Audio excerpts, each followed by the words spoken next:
Hello friends, ನಮಸ್ಕಾರ. ನನ್ನ ಕನ್ನಡ ಚಾನೆಲ್ಗೆ ತಮಗೆಲ್ಲರಿಗೂ ಸುಸ್ವಾಗತ ಮತ್ತು ಹೊಸ ವರ್ಷದ ಶುಭಾಶಯಗಳು. ನಿಮಗೆಲ್ಲರಿಗೂ ಮಕರ ಸಂಕ್ರಾಂತಿಯ ಶುಭಾಶಯಗಳು. ಹೊಸ ವರ್ಷ ಶುರು ಆದ ತಕ್ಷಣ ನಾವೇನು ಮಾಡ್ತೀವಿ, ಸುಮಾರು ಜನ ನಾವು ರೆಸಲ್ಯೂಷನ್ಸ್ನ ಲಿಸ್ಟ್ ಮಾಡ್ಕೋತೀವಿ. ರೆಸಲ್ಯೂಷನ್ಸ್ ಅಂದರೆ ಸಂಕಲ್ಪ, ಅಂದರೆ ನಾ ಹೀಗೆ ಮಾಡೋಣ, ಹೀಗೆ ಮಾಡೋದು, ಹಾಗೆ ಮಾಡೋದು ಅಂತ. ಈ ವರ್ಷ ಹೊಸ ವರ್ಷ ಹುರುಪಲ್ಲಿ ನಾವು ಉತ್ಸಾಹದಲ್ಲಿ ಈ ಹೊಸ ವರ್ಷ ನಾನು ಹೀಗೆ ಮಾಡ್ತೀನಿ, ಹಾಗೆ ಮಾಡ್ತೀನಿ ಅಂತ ಲಿಸ್ಟ್ ಮಾಡ್ಕೋತೀವಿ. ಅದು ಸ್ವಲ್ಪ ದಿನ ಆದಮೇಲೆ ಇಂಟ್ರೆಸ್ಟ್ ಕಳ್ಕೊಂಡ್ಬಿಡ್ತೀವಿ, ಆಮೇಲೆ ಮರೆತು ಬಿಡ್ತೀವಿ. ಸೊ ಈ ವಿಡಿಯೋದಲ್ಲಿ ನಾನು ಹೇಗೆ ನ್ಯೂ ಇಯರ್ ರೆಸಲ್ಯೂಷನ್ಸ್ನ ವರ್ಷ ಪೂರ್ತಿ ನಿಭಾಯಿಸ್ಬಿಟ್ಟು ಪೂರೈಸ್ಬೋದು ಅನ್ನೋದನ್ನ ತಿಳಿಸ್ಕೊಡ್ತೀನಿ.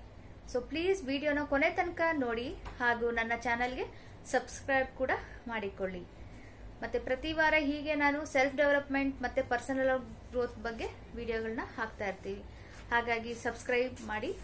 ಮತ್ತೆ ಈ ವಿಡಿಯೋ ಇಷ್ಟ ಆಯ್ತು ಅಂದ್ರೆ ಲೈಕ್ ಮಾಡಿಬಿಟ್ಟು ಹಾಗೆ ಶೇರ್ ಕೂಡ ಮಾಡಿ, ನಿಮ್ಮ ಫ್ರೆಂಡ್ಸ್ ಮತ್ತೆ ಫ್ಯಾಮಿಲಿಗೆ ಶೇರ್ ಕೂಡ ಮಾಡಿ. ಸರಿ, ಹಾಗಿದ್ರೆ ಶುರು ಮಾಡೋಣವಾ?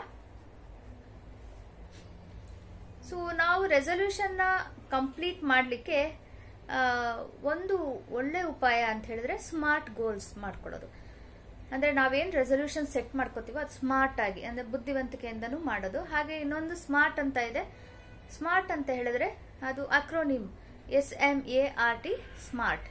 ಸೊ ಇದಕ್ಕೆ ಅಕ್ರೋನಿಮ್ ಅಂದ್ರೆ ಎಸ್ ಅಂತ ಹೇಳಿದ್ರೆ ಸ್ಪೆಸಿಫಿಕ್, ಸೊ ಎಂ ಅಂತ ಹೇಳಿದ್ರೆ ಮೆಜರಬಲ್, ಎ ಅಂತ ಹೇಳಿದ್ರೆ ಅಚೀವೆಬಲ್, ಹಾಗೆ ಆರ್ ಅಂದ್ರೆ ರೆಲೆವೆಂಟ್, ಟಿ ಅಂದ್ರೆ ಟೈಮ್ ಬೌಂಡ್. ಸೊ ಈ ತರ ನಾವು ಸ್ಮಾರ್ಟ್ ಆಗಿ ಗೋಲ್ಸ್ ಸೆಟ್ ಮಾಡ್ಕೊಂಡ್ರೆ ಖಂಡಿತ ನಾವು ಇಂಟ್ರೆಸ್ಟ್ ಕೊಟ್ಟು ಪೂರ್ತಿ ಮಾಡಬಹುದು ಈ ರೆಸಲ್ಯೂಷನ್ಸ್ ಅಥವಾ ಸಂಕಲ್ಪಗಳನ್ನು. ಸೊ 1 by 1 ಅಂತ ತಗೊಂಡ್ಬಿಟ್ಟು ಅದನ್ನ ಹೇಗೆ ಮಾಡೋದು ಅಂತ ಹೇಳ್ತೀನಿ. ಸೊ ಫಸ್ಟ್ ಸ್ಟಾರ್ಟ್ ಮಾಡೋಣ ಎಸ್ ಅನ್ನೋದು ಇಂದ. ಎಸ್ ಅಂತ ಹೇಳಿದ್ರೆ ಸ್ಪೆಸಿಫಿಕ್. ಸ್ಪೆಸಿಫಿಕ್ ಅಂತ ಹೇಳಿದ್ರೆ ನಿರ್ದಿಷ್ಟ. ನಾವು ಮಾಡೋದು ನಿರ್ದಿಷ್ಟವಾಗಿರ್ಬೇಕು. ಅಂದ್ರೆ ನಾವು ಏನ್ ಸಂಕಲ್ಪ ಮಾಡ್ಕೋತೀವೋ ನಿರ್ದಿಷ್ಟವಾಗಿರ್ಬೇಕು. ಉದಾಹರಣೆಗೆ, ನಾನು ಈ ವರ್ಷ ನನಗೆ ಸ್ವಲ್ಪ ಆರೋಗ್ಯದ ಬಗ್ಗೆ ನಾನು ಗಮನ ಕೊಡ್ತೀನಿ ಅಂತ ಹಂಗೆ ಅನ್ಕೊಂಡ್ರೆ ಅದು ತುಂಬಾ ಜನರಲ್ ಆಗುತ್ತೆ. ಅಂದ್ರೆ ಸ್ಪೆಸಿಫಿಕ್, ನಿರ್ದಿಷ್ಟವಾಗಿ ನಾವು ಹೇಳೋದಾದ್ರೆ, ಈಗ ಆರೋಗ್ಯ ಅಂತ ಹೇಳಿದ್ರೆ ಮೇ ಬಿ ನಮ್ದು ವೇಟ್ ಅಂದ್ರೆ ತೂಕ ಕಡಿಮೆ ಮಾಡ್ಕೋತೀನಿ ಅಂತ. ಸೊ ಆವಾಗ ನಾವು ಏನ್ ಸಂಕಲ್ಪ ಮಾಡ್ಕೋಬಹುದು, ಸ್ಪೆಸಿಫಿಕ್ ಆಗಿ ನಾನು ಈ ವರ್ಷ ಸ್ವಲ್ಪ ತೂಕನ ಕಡಿಮೆ ಮಾಡ್ಕೋತೀನಿ. ಸೊ ಇದು ಸ್ಪೆಸಿಫಿಕ್, ಅಂದ್ರೆ ನಿರ್ದಿಷ್ಟವಾಗಿ ನಾನು ಈ ವರ್ಷ ಇಷ್ಟಿಷ್ಟು ತೂಕ ಕಡಿಮೆ ಮಾಡ್ಕೋತೀನಿ ಅಂತ ಸಂಕಲ್ಪ ಮಾಡಬಹುದು. ಸೊ ಈ ಸಂಕಲ್ಪ ಮಾಡೋದಕ್ಕಿಂತ ಮುಂಚೆ ಅದಕ್ಕೆ ಹೆಲ್ಪ್ ಆಗೋಂಗೆ ಕೆಲವೊಂದು ಪ್ರಶ್ನೆಗಳನ್ನ ನಾವು ಕೇಳ್ಕೋಬೇಕು. ಅಂದ್ರೆ ಅದಕ್ಕೆ W ಕ್ವಶನ್ಸ್ ಅಂತ ಹೇಳ್ತಾರೆ.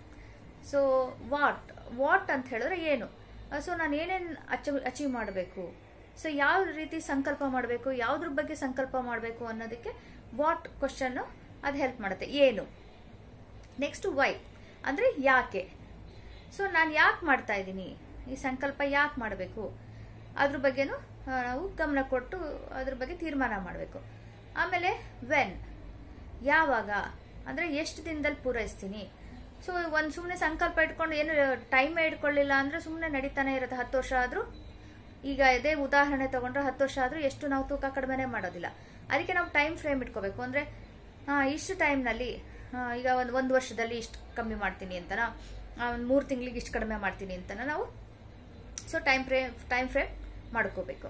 ಆಮೇಲೆ ಹೂ ಅಂತ ಹೇಳಿದ್ರೆ ಯಾರು, ಅಂದ್ರೆ ನಿಮ್ಗೆ ಕೆಲವು ಸಲ ಕೆಲವೊಂದು ರೆಸಲ್ಯೂಷನ್ಗೆ ಅಥವಾ ನಾವು ಸಂಕಲ್ಪ ಮಾಡಿದ್ಕೆ ಬೇರೆದೆಲ್ಲ ಹೆಲ್ಪ್ ಬೇಕಾಗುತ್ತಾ, ಯಾರ್ದಾದ್ರೂ ಸಹಾಯ ಬೇಕಾಗುತ್ತಾ, ಅವ್ರ ಸಹಾಯ ತಗೋಬೇಕು. ಸೊ ಅದನ್ನು ಲಿಸ್ಟ್ ಮಾಡ್ಕೊಳ್ಳಿ. ಹಾಗೆ ವಿಚ್ ಅಂತ ಹೇಳಿದ್ರೆ ಏನಾದ್ರೂ ಇದು ತೊಂದರೆಗಳು ಬರುತ್ತಾ, ನಾವು ಯಾವುದೋ ಒಂದು ಸಂಕಲ್ಪ ಮಾಡ್ಕೋತೀವಿ, ಅದ್ರದ್ದು ಏನಾದ್ರು ತೊಂದರೆಗಳು ಏನಾರು ಇದ್ರೆ ಅದನ್ನ ಹೇಗೆ ನಾವು ನಿವಾರಣೆ ಮಾಡೋದು, ಅದ್ರ ಬಗ್ಗೆನೂ ನಾವು ಯೋಚನೆ ಮಾಡಬೇಕಾಗುತ್ತೆ. ಸೊ ಇವೆಲ್ಲ W ಕ್ವಶನ್ಸ್ನ ಸೊ ಗಮನದಲ್ಲಿ ಇಟ್ಕೊಂಡು ನಾವು ನಮ್ಮ ಸಂಕಲ್ಪನ ಇಟ್ಕೊಂಡ್ರೆ ಅದು ತುಂಬಾ ಚೆನ್ನಾಗಿ ನಾವು ನಿಭಾಯಿಸ್ಬೋದು. ಸೊ ನೆಕ್ಸ್ಟ್ ಬಂದು ಮೆಜರಬಲ್. ಸೊ ಮೆಜರಬಲ್ ಅಂದ್ರೆ ಅದನ್ನ ಅಳತೆ ಮಾಡಬಹುದು. ಆ ತರ ಸುಮ್ಮನೆ ನಾನು ಮತ್ತೆ ಅದೇ ಹಳೆ ಉದಾಹರಣೆ ತಗೊಂಡ್ರೆ, ಒಂದು ತೂಕ ಕಡಿಮೆ ಮಾಡ್ಬಿಡ್ತೀನಿ, ಏನು ಡೆಫಿನೆಟ್ ಆಗಿ ಎಷ್ಟು kg ಏನೂ ಇಲ್ಲ. ಸೊ ಅದಕ್ಕೆ ಅದು ನಮಗೆ ಸರಿಗೆ ಇದು ಮಾಡ್ಲಿಕ್ಕೂ ಆಗಲ್ಲ, ಅಚೀವ್ ಮಾಡ್ಲಿಕ್ಕೂ ಆಗಲ್ಲ. ಒಂದು ಡೆಫಿನೆಟ್ ಇದು ಮೆಜರ್ ಮಾಡುವಂಥದ್ದು ನಾವು ಇಟ್ಕೋಬೇಕು. ಸೊ ಅದೇ ಉದಾಹರಣೆ ತಗೊಂಡ್ರೆ, ನಾನು ತೂಕ ಈಗ 1 ವರ್ಷಕ್ಕೆ ನಾನು 12 kg ಕಮ್ಮಿ ಮಾಡ್ತೀನಿ, ಸುಮ್ಮನೆ ಎಕ್ಸಾಂಪಲ್.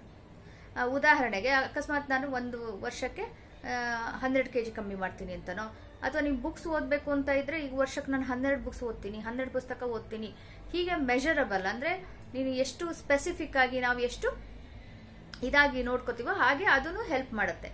ಸೊ ಕನ್ಫ್ಯೂಷನ್ ಇರೋದಿಲ್ಲ, ಆಮೇಲೆ ಕ್ಲಿಯರ್ ಆಗಿರುತ್ತೆ. ಮತ್ತೆ ಮಧ್ಯ ನಾವು ಪ್ರತಿ ತಿಂಗಳು ಅಥವಾ ಪ್ರತಿ 3 ತಿಂಗಳಿಗೆ ನಾವು ಎಷ್ಟು ಅಚೀವ್ ಮಾಡಿದೀವಿ ಅಂತಾನು ನೋಡ್ಬೋದು.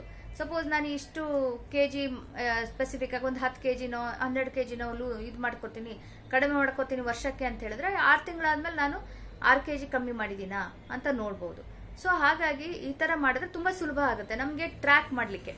ಸೊ ಈ ಮೆಜರಬಲ್ ಇದ್ರೆ ನಮ್ಗೆ ತುಂಬಾ ಸುಲಭ ಆಗುತ್ತೆ. ನೀವು ಸ್ಪೆಸಿಫಿಕ್ ಆಗಿ ಯಾವ್ದು ಕ್ವಾಂಟಿಟಿ ಒಂದು ನಂಬರ್ ಇಟ್ಕೊಂಡ್ರೆ ಅದರಿಂದ ನಾವು ಇದು ಮಾಡ್ಕೊಳ್ಳೋದು, ಸಂಕಲ್ಪವನ್ನು ಕಂಪ್ಲೀಟ್ ಮಾಡ್ಲಿಕ್ಕೆ, ಅಚೀವ್ ಮಾಡ್ಲಿಕ್ಕೆ ತುಂಬಾ ಹೆಲ್ಪ್ ಆಗುತ್ತೆ. So next is achievable. A ಅಂದ್ರೆ ಅಚೀವೇಬಲ್ ಅಂದ್ರೆ ನಾವು ಸಾಧನೆ ಮಾಡೋ ಅಂತದ್ದೇ ಇಟ್ಕೋಬೇಕು ಗೋಲ್ಸ್. ಈಗ ಅದೇ ಉದಾಹರಣೆ ತಗೊಂಡ್ಬಿಡೋಣ.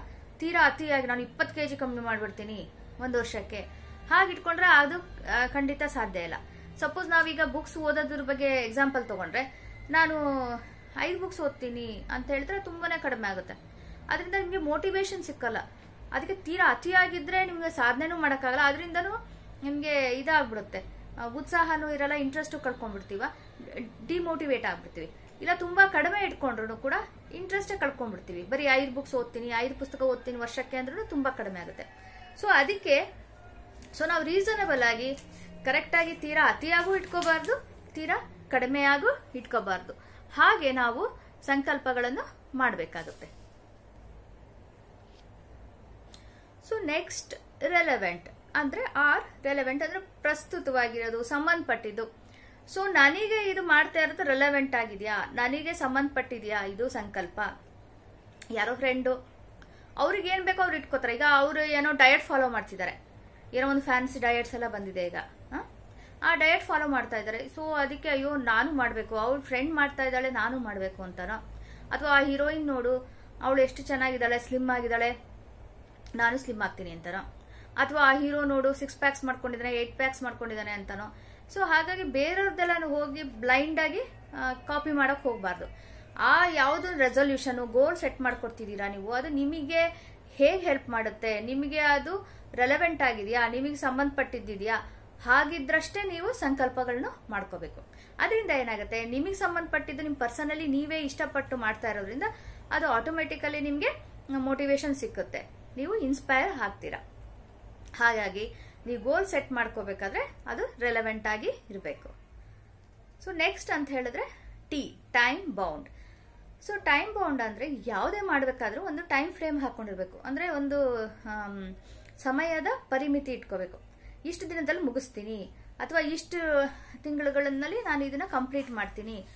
ಈಗ ಹೊಸ ವರ್ಷದ ಮಾಡೋದ್ರಿಂದ 1 ವರ್ಷಕ್ಕೆ ನಾನು ಇಷ್ಟು ಈ ರೆಸೊಲ್ಯೂಷನ್ ಇಟ್ಕೋತೀನಿ, ಸೊ 1 ವರ್ಷದಲ್ಲಿ ಕಂಪ್ಲೀಟ್ ಮಾಡ್ಕೋತೀನಿ ಅಂತ ಹಾಗೆ ನೀವು ಸೆಟ್ ಮಾಡ್ಕೋಬೇಕು. ಟೈಮ್ ಫ್ರೇಮ್ ಸೆಟ್ ಮಾಡ್ಕೊಳ್ಳಿಲ್ಲ ಅಂದ್ರೆ ಅದು ಹೋಗ್ತಾನೆ ಇರುತ್ತೆ, ಮುಗಿಸೋದು ಇಲ್ಲ, ಆಮೇಲೆ ಇಂಟ್ರೆಸ್ಟು ಇರಲ್ಲ. ಸೊ ಈಗ ತೂಕ ಕಡಿಮೆ ಮಾಡ್ಕೊಳ್ಳೋದೇ ಇಟ್ಕೊಳ್ಳಿ. ಈಗ 12 kg ಅಂತ ಇಟ್ಕೋತೀರಾ. ಸೊ 12 kgನ ನೀವು ಟೈಮ್ ಫ್ರೇಮ್ ಇಟ್ಕೊಂಡ್ಬಿಟ್ಟು ತಿಂಗಳಿಗಿಷ್ಟು ಅಂತ ಮಾಡ್ಕೋಬಹುದು. ಈಗ 12 kg 1 ವರ್ಷಕ್ಕೆ ಅಂತ ಹೇಳಿದ್ರೆ 1 ತಿಂಗಳಿಗೆ ನಾನು 1 kg ಕಡಿಮೆ ಮಾಡ್ತೀನಿ. ಸೊ ಹೀಗೆ ಮಾಡಿದ್ರೆ ನಿಮ್ಗೆ ಈಸಿನೂ ಆಗುತ್ತೆ, ಅವಾಗ ಅಚೀವೇಬಲ್ ಅನ್ಸುತ್ತೆ, ಹೌದು ನಾನು ಮಾಡಬಹುದು ಅಂತ. ಸೊ ಹಾಗೆ ನೀವು ಟೈಮ್ ಫ್ರೇಮ್ ಇಟ್ಕೊಂಡ್ರೆ ಅದು ತುಂಬಾನೇ ಹೆಲ್ಪ್ ಆಗುತ್ತೆ, ಮೋಟಿವೇಟ್ ಆಗುತ್ತೆ, ಆಮೇಲೆ ಇಂಟ್ರೆಸ್ಟ್ ಕಳ್ಕೊಳ್ಳಲ್ಲ ನೀವು. ಸೊ ಎವ್ರಿ 3 ಮಂತ್ಸ್ ಅಂದ್ರೆ ಈಗ ಟೈಮ್ ಫ್ರೇಮ್ ಇಟ್ಕೊಂಡು 3 ತಿಂಗಳಿಗೊಂದ್ಸಲ, ಸಪೋಸ್ ಇಲ್ಲ 2 ತಿಂಗಳಿಗೊಂದ್ಸಲನೋ ನಿಮಗೆ ಹೇಗೆ ಅನುಕೂಲ ಆಗುತ್ತೋ ಹಾಗೆ ನೀವು ಅದು ಟ್ರ್ಯಾಕ್ ಮಾಡಬಹುದು. ಈಗ ಅದೇ ಉದಾಹರಣೆ ತಗೊಂಡ್ರೆ, ಈಗ ತೂಕ ಕಡಿಮೆ ಮಾಡೋದು 12 kg ಅಂತ ಹೇಳಿದ್ರೆ, ಸೊ 3 ತಿಂಗಳಿಗೆ ನೀವೇನ್ ಮಾಡಬೇಕು, 3 kg ತೂಕ ಕಡಿಮೆ ಮಾಡ್ಕೋಬೇಕಾಗುತ್ತೆ ಅದ್ರ ಲೆಕ್ಕದ ಪ್ರಕಾರ. ಸೊ 3 ತಿಂಗಳು ಆದ್ಮೇಲೆ ನೀವು ನಿಮ್ದು ವೇಟ್ ತೂಕ ನೋಡ್ಕೊಂಡಾಗ ಅದು ಕಡಿಮೆ ಆಗಿಲ್ಲ ಅಂತ ಹೇಳಿದ್ರೆ, ಈಗ ಸಪೋಸ್ 2 kgನೇ ಕಮ್ಮಿ ಆಗಿದೆ ಅಂತ ಹೇಳಿದ್ರೆ, ನೀವು ನೆಕ್ಸ್ಟ್ಗೆ ಮತ್ತೆ ಪ್ಲಾನ್ ಮಾಡ್ಕೋಬಹುದು. ಸೊ ನೆಕ್ಸ್ಟ್ 3 ತಿಂಗಳಲ್ಲಿ ನಾನು ಒಂದು ಸ್ವಲ್ಪ ಜಾಸ್ತಿನೇ ಅಂದ್ರೆ 3.5 kg ಮಾಡ್ಕೋತೀನಿ, ಅದ್ರ ನೆಕ್ಸ್ಟ್ 3 ತಿಂಗಳಲ್ಲಿ ಇನ್ನು 3.5 kg ಮಾಡ್ಕೋತೀನಿ.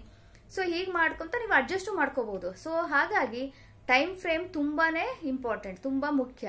ನೀವು ಯಾವುದೇ ಗೋಲ್ ಸೆಟ್ ಮಾಡ್ಕೊಂಡ್ರಿ, ರೆಸಲ್ಯೂಷನ್ ಅಥವಾ ಸಂಕಲ್ಪ ನೀವು ಸೆಟ್ ಮಾಡ್ಕೊಂಡಾಗ ಸೊ ಟೈಮ್ ಲಿಮಿಟ್ ಹಾಕೊಳ್ಳೋದು ತುಂಬಾ ಮುಖ್ಯ. ಟೈಮ್ ಲಿಮಿಟ್ ಅಂತ ಹೇಳಿದ್ರೆ, ಟೈಮ್ ಫ್ರೇಮ್ ಅಂತ ಹೇಳಿದ್ರೆ, ನಾನು ಇಷ್ಟು ದಿನಕ್ಕೆ ಇದನ್ನ ಕಂಪ್ಲೀಟ್ ಮಾಡ್ತೀನಿ, ಇಷ್ಟು ದಿನಕ್ಕೆ ನಾನು ಇದನ್ನ ಸಾಧನೆ ಮಾಡ್ತೀನಿ, ಅಚೀವ್ ಮಾಡ್ತೀನಿ ಅನ್ನೋದು ಟೈಮ್ ಫ್ರೇಮ್. ಸೊ ಹೀಗೆ ನೀವು ರೆಸಲ್ಯೂಷನ್ಸ್ನ ಸ್ಮಾರ್ಟ್ ರೀತಿಯಲ್ಲಿ, ಅಂದ್ರೆ ಇದು ಸ್ಪೆಸಿಫಿಕ್, ಮೆಜರಬಲ್, ರೆಲೆವೆಂಟ್, ಈ ತರ ನಾನು ಏನು ಹೇಳಿದ್ನೆ ಆ ತರ ರೀತಿಯಲ್ಲಿ ನೀವು ಗೋಲ್ ಸೆಟ್ ಮಾಡ್ಕೊಂಡ್ರೆ ನಿಮ್ಗೆ ತುಂಬಾನೇ ಸಿಸ್ಟಮ್ಯಾಟಿಕ್ ಆಗಿ ನೀವು ರೆಸಲ್ಯೂಷನ್ಸ್ನ ಕಂಪ್ಲೀಟ್ ಮಾಡಬಹುದು, ಅಚೀವ್ ಮಾಡಬಹುದು. ಸೊ 2 ತಿಂಗಳಲ್ಲಿ ಹಾಗೆ ಮರ್ತ್ಬಿಟ್ಟೆ, ಇಂಟ್ರೆಸ್ಟ್ ಕಳ್ಕೊಂಡೆ ಅನ್ನೋದು ಆಗೋದಿಲ್ಲ. ಸೊ ಹೀಗೆ ನೀವು ಸ್ಮಾರ್ಟ್ ಗೋಲ್ ಸೆಟ್ಟಿಂಗ್ ನ ಯೂಸ್ ಮಾಡಿಕೊಂಡು, ಉಪಯೋಗಿಸ್ಕೊಂಡು ನಿಮ್ಮ ನ್ಯೂ ಇಯರ್ ರೆಸಲ್ಯೂಷನ್ಸ್ ನ ಆರಾಮಾಗಿ ಅಚೀವ್ ಮಾಡಬಹುದು. ಅದರಿಂದ ನಿಮಗೆ ಒಂದು ಸ್ಯಾಟಿಸ್ಫ್ಯಾಕ್ಷನ್, ಸಮಾಧಾನನೂ ಸಿಗುತ್ತೆ, ಮುಂದೆ ಬೇರೆ ಇನ್ನು ಮಾಡಲಿಕ್ಕೆ ಮೋಟಿವೇಶನ್ ಸಿಗುತ್ತೆ, ಪ್ರೇರಣೆನೂ ಆಗುತ್ತೆ. ಸೊ ಹೀಗೆ ನೀವೆಲ್ಲ ಇದು ಮಾಡಿಕೊಂಡು ಉಪಯೋಗ ಮಾಡ್ಕೋತೀರಾ ಅಂತ ಅನ್ಕೊಂಡಿದ್ದೀನಿ. ಸೊ ನನಗಂತೂ ಇದರಿಂದ ತುಂಬಾ ಹೆಲ್ಪ್ ಆಗ್ತಾ ಇದೆ. ಸೊ ಹಾಗೆ ಕೂಡ ನೀವು ಈ ವಿಡಿಯೋದಲ್ಲಿ ನಾನು ಹೇಳಿರೋದನ್ನ ಶೇರ್ ಮಾಡ್ಕೊಂಡಿದ್ದೀನಲ್ಲ, ಇದರಿಂದ ನಿಮಗೂ ಕೂಡ ಇದು ಹಾಗೇನೆ ಫಾಲೋ ಮಾಡಿಕೊಂಡು ನಿಮಗೂ ಕೂಡ ಹೆಲ್ಪ್ ಆಗುತ್ತೆ ಅಂತ ಅನ್ಕೊಂಡಿದ್ದೀನಿ. ಸೊ ಕೊನೆ ತನಕ ನೋಡಿದಕ್ಕೆ, ಈ ವಿಡಿಯೋ ನೋಡಿದಕ್ಕೆ ತುಂಬಾ ತುಂಬಾ ಥ್ಯಾಂಕ್ಸ್, ಧನ್ಯವಾದಗಳು. ನಿಮ್ಗೆ ಈ ವಿಡಿಯೋ ಇಷ್ಟ ಆದರೆ ನೀವು ನಿಮ್ಮ ಫ್ರೆಂಡ್ಸ್ ಮತ್ತೆ ಫ್ಯಾಮಿಲಿಗೆ ಶೇರ್ ಮಾಡ್ಕೊಳ್ಳಿ. ಹಾಗೆ ನನ್ನ ಚಾನೆಲ್ಗೆ ಸಬ್ಸ್ಕ್ರೈಬ್ ಕೂಡ ಮಾಡಿ. ಸೊ ನೆಕ್ಸ್ಟ್ ಮತ್ತೆ ಒಂದು ವಿಡಿಯೋ ಮಾಡ್ತೀನಿ, ಅದು ಪಾರ್ಟ್ 2 ನಲ್ಲಿ ಹೇಗೆ ಅಂದ್ರೆ, ಸೊ ಹೀಗೆ ರೆಸಲ್ಯೂಷನ್ಸ್ನ ಈಸಿಯಾಗಿ ಕಂಪ್ಲೀಟ್ ಮಾಡಲಿಕ್ಕೆ ಈಸಿ ಟಿಪ್ಸ್, ಸುಲಭವಾಗಿರೋ ಉಪಾಯಗಳನ್ನು ನಾನು ಶೇರ್ ಮಾಡ್ಕೋತೀನಿ. ಸೊ ಮುಂದಿನ ವಿಡಿಯೋ ಅದು ಹಾಕ್ತೀನಿ. ಹಾಗಾಗಿ ನೀವು ಖಂಡಿತವಾಗಿ ಈ ಚಾನಲ್ನ ಸಬ್ಸ್ಕ್ರೈಬ್ ಮಾಡ್ಕೊಳ್ಳಿ. ಹಾಗೆ ಧನ್ಯವಾದಗಳು. ಮತ್ತೆ ನೆಕ್ಸ್ಟ್ ವಿಡಿಯೋದಲ್ಲಿ ನಿಮ್ಮನ್ನು ನೋಡೋಣ. ಅಲ್ಲಿ ತನಕ ಗುಡ್ ಬೈ ಮತ್ತೆ ಟೇಕ್ ಕೇರ್. ಬಾಯ್.